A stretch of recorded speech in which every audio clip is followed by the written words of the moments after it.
स्त्री धर्मान भगवत धर्मान सवा सभ्यास योगता। दान धर्म का उपदेश किया। अगर भगवान ने तुम्हें धन दिया है तो उसका दान करो। धन की सबसे पहली गति होती है दान। सबसे पहली गति दान है। तो भगवान ने धन दिया है तो दान करो, और दान नहीं कर पाते हो तो खुद खाओ पियो मस्त रहो भोग करो, और दोनों नहीं करोगे तो तीसरी करने की तुम्हें जरूरत नहीं है, वो अपने आप हो जाएगी। तीसरा गतिया भवन्ति युक्तस्य। धन की तीन गति होती है, दान भोग और नाश।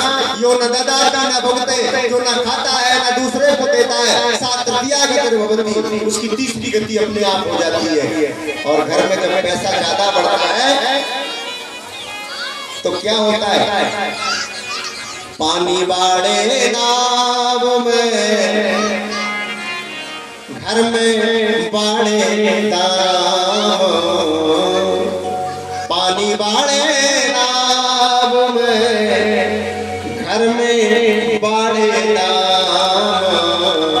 और दोनों हाथ उलीचिए यही सयानों काम। घर में पैसा बढ़ता है तो पैसे के साथ में विकृतियां भी बढ़ती है, संतान गलत मार्ग पर चली जाती है। पैसा बढ़े तो दान में लगाओ, और दान करने से धन शुद्ध हो जाता है। अपने जीवन में अपनी आमदनी का 10% धन दान में लगाना चाहिए। अब 10 नहीं लगा पा रहे तो 1% तो कम से कम दान करो। तो दान धन से, धन की शुद्धि दान से होती है। फिर बताया मोक्ष धर्म, स्त्री धर्म बताया, भगवत धर्म बताया, और बाद में बताया राजधर्म। हे राजन, तुम राजा बनोगे, और राजा के लिए जीवन में ना कभी पाप राजा करे और ना कभी पाप का साथ दे। जा सूरज प्रिय प्रजा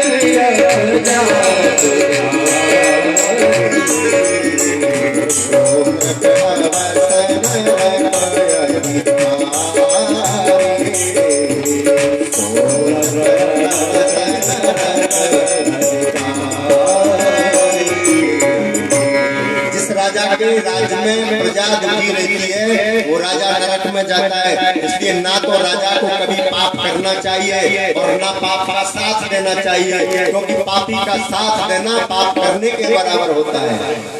तो द्रौपदी पास में खड़ी थी और ये बात सुनी द्रौपदी ने, और द्रौपदी खिलखिला करके हंस गई। और द्रौपदी ने जब हंसा तो सभा में सन्नाटा हो गया। पिता मैंने कहा देवी क्यों हंसती हो? तो द्रौपदी कहती है पिता मैं ये ज्ञान का उपदेश जो आज मेरे पतियों को तुम कर रहे हो, ये उस बड़ी सभा में, कौरव सभा में, जब दुष्ट दुशासन ने दुर्योधन के आदेश से मुझे पकड़ कर लाया और मेरी साड़ी खींच रहा था, उस समय मैंने हाथ जोड़ जोड़ कर आपसे कहा था कि पिता मैं मेरी रक्षा करो। और उस समय आप उंगली उठाकर एक बार कह देते कि खबरदार दुशासन, खबरदार दुशासन, खबरदार दुर्योधन, तो दुर्योधन की बजाल के आपकी बात बता देता। तो ये ज्ञान आपका उस समय कहाँ गया था? इस पिता में कहने लगे देवी बेटा उसी पाप का तो मैं फल भोग रहा हूँ जो 54 दिन से सरसैया पर पड़ा हूँ। मुझे कितना कष्ट हो रहा है मैं बता नहीं सकता। शरीर में एक बिच्छू अगर किसी को काट लेता है तो एक बिच्छू के मारे लोग जमीन पर लौटता है, चिल्लाता है। और किसी को अगर 1000 बिच्छुओं ने डंक मार दिया हो तो कैसी स्थिति होगी? ऐसी मेरी हो रही है, उसी का फल भोग रहा हूं, मुझे क्षमा करना। तो द्रौपदी कहती है पिता मैं आपको कष्ट देने का मेरा अभिप्राय नहीं था, मुझे क्षमा करो पिता मैं। फिर गोविंद की ओर देखते हैं, गोविंद से कहते हैं गोविंद आपने तो आज मेरे घर आकर के मेरे घर को मंदिर बना दिया। गोविंद, मुझे वो छटा आज भी याद है। महाभारत के युद्ध में आपने प्रतिज्ञा की थी कि मैं महाभारत के युद्ध में शस्त्र ग्रहण नहीं करूंगा, और ये प्रतिज्ञा सुनकर के मैंने भी एक प्रतिज्ञा की थी, आज मैं हरिशों अस्त्र ग्रहण हूँ। आज के युद्ध में मैं भगवान से शस्त्र ग्रहण करा कर रहूंगा। तो मैंने प्रतिज्ञा की, तो लाजो गंगा जननी को शांतनु शुद्ध न कहे हो, आज मैं हरिशों अस्त्र कहे हूँ। मैं भगवान से शस्त्र ग्रहण करा करके रहूंगा। अगर मैंने ऐसा नहीं किया तो मैं गंगा पुत्र नहीं कहलाऊंगा। शांतनु शुद्ध न कहे, मैंने प्रतिज्ञा कर ली। युद्ध के मैदान में जाकर के मैंने अर्जुन पर ऐसे बाणों की बौछार करी, अर्जुन का रथ का पहिया टूट गया, जमीन में धंसने लगा। और आपने सोचा ऐसा ना हो ये अर्जुन को मार दे, तो उस समय आपने एक रथ के पहिए को निकाल करके अपनी कनिष्ठा उंगली पर रख करके चक्र बनाया, और मेरे पीछे जब दौड़ने लगे तो अर्जुन ने आपको रोका था कि गोविंद, आप अपनी प्रतिज्ञा क्यों तोड़ रहे हो?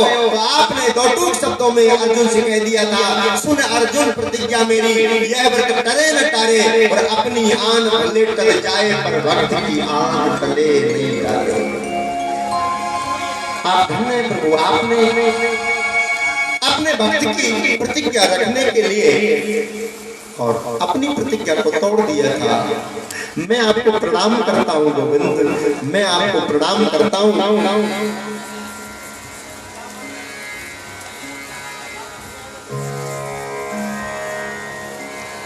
बार बार प्रभु की ओर देखते हैं और कहते हैं गोविंद, बापट पीत की फहरा। जब चक्र लेकर के आप मेरे पीछे दौड़ रहे थे और उस समय आपका जो पीतांबर उड़ रहा था, उस पीतांबर की छटा में आज भी देख रहा हूँ। आपके मुखार बिंद पर श्रम बिंदु के पसीनों में घोड़ों के टाप से निकली हुई रज ऐसे शोभायमान हो रही थी, मानो मानो मोती लग रहे हो। हे गोविंद, आपने अपनी प्रतिज्ञा को तोड़ दिया। मैं आपको प्रणाम करता हूँ। और भीष्म पिता में भगवान से स्तुति करते हुए कहते हैं कि मैं अपनी पुत्री आपको भेंट करना चाहता हूँ। तो सभी लोग कहने लगे, भैया ये तो आजन्म ब्रह्मचारी है, इनके पुत्री कहाँ से आ गई? तो कहते हैं कि भीष्म पिता मैंने कहा, मैं अपनी बुद्धि रूपी पुत्री आपको देना चाहता हूँ, इसे समर्पित करो। और भगवान की ओर देखते हैं,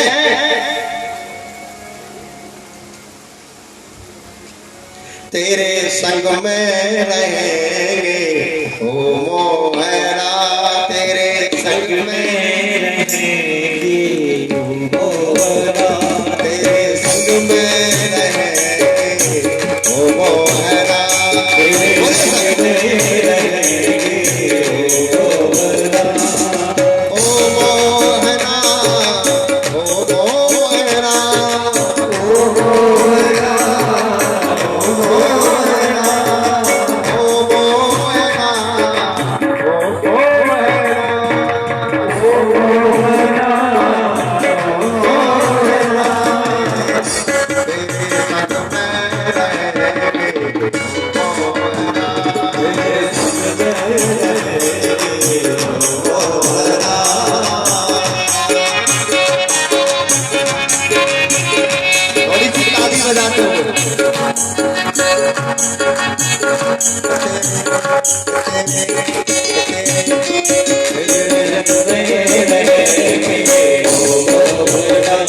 अच्छा, भगवान के साथ कौन कौन रहना चाहता है?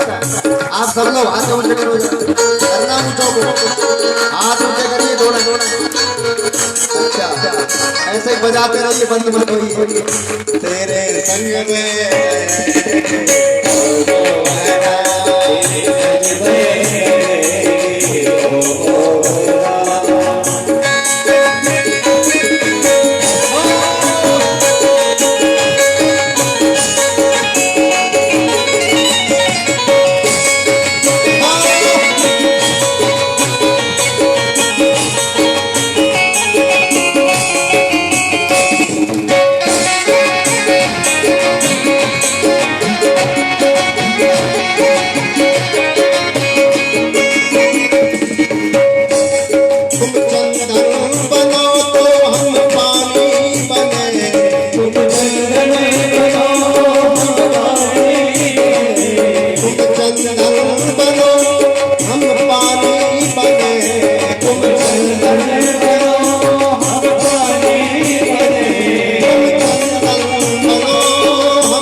चंदन बन जाओ, मैं पानी बन जाऊं, और दोनों मिलकर कहाँ मिलेंगे?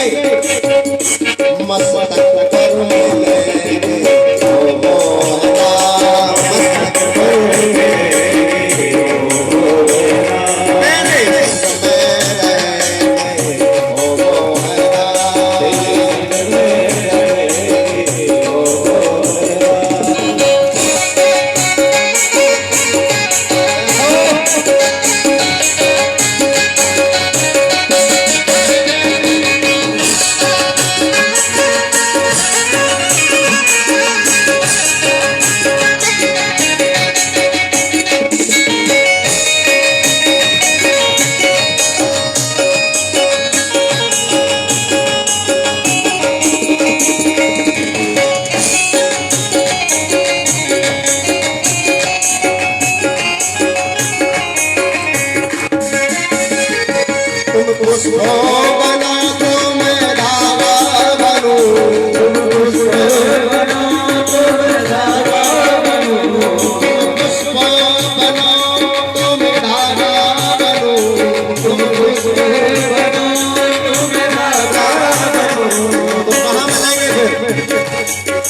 तुम वक्ता बनो तो हम श्रोता बने, तुम वक्ता बनो तो हम श्रोता बने, तुम वक्ता बनो हम श्रोता बने, तुम वक्ता बनो हम श्रोता बने, तुम वक्ता बनो हम श्रोता बने, तुम वक्ता बनो हम श्रोता बने।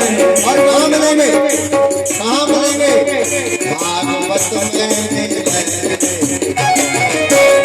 भागवत में मिलेंगे, ओ भागवत में मिलेंगे, ओ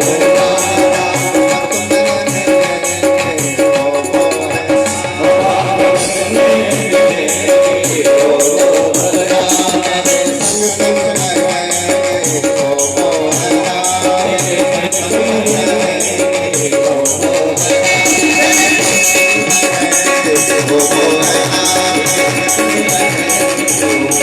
संग संग रहेंगे, ओ मेरे संग रहेंगे, बोलिए वृंदावन बिहारी लाल की जय हो।